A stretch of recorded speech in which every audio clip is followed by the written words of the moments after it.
C'est avant tout un projet historique et cher aux Nantais. Le projet de réhabilitation des anciennes usines industrielles Alstom se clôture enfin après 20 années de réflexion et d'aménagement de transition. En effet, la livraison des halles 1 et 2 le 10 mai dernier est venue clôturer ce projet. Les halles 1 et 2, c'est vraiment le cœur vivant du quartier de la création.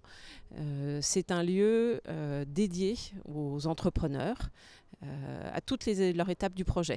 Dans le projet des halles 1 et 2, on a à la fois travaillé sur le bâtiment, le contenant et sur le contenu de ces halles, sur ce qu'on allait y trouver. Et c'est vraiment tout ça qui fait la richesse et la réussite de ce projet, c'est d'avoir travaillé sur ces deux éléments en même temps.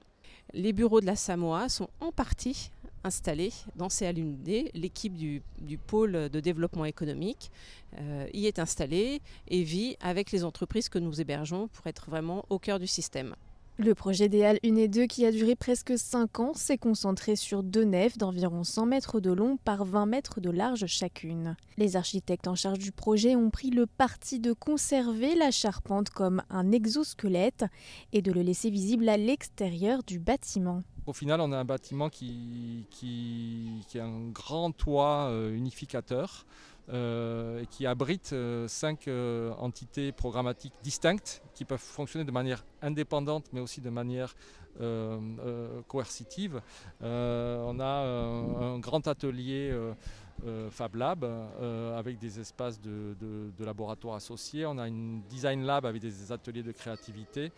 Des espaces de pépins, de pépinières d'entreprise, hôtels d'entreprise, les bureaux de la Samoa, dans l'agence de développement de la Samoa, et tout un ensemble de fonctions support pour montrer les projets qui seront donc créés à l'intérieur de ces halles.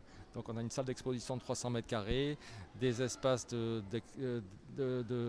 réunion peuvent être mutualisables, donc différentes salles de réunion avec une jauge variable qui peuvent être également louées par des extérieurs au projet pour faire des séminaires ou autres. Et puis on a une série également de shops, en fait de petites boutiques qui sont au rez-de-chaussée du bâtiment et qui peuvent être louées de manière temporaire pour faire des pop-up stores en communication avec l'espace public.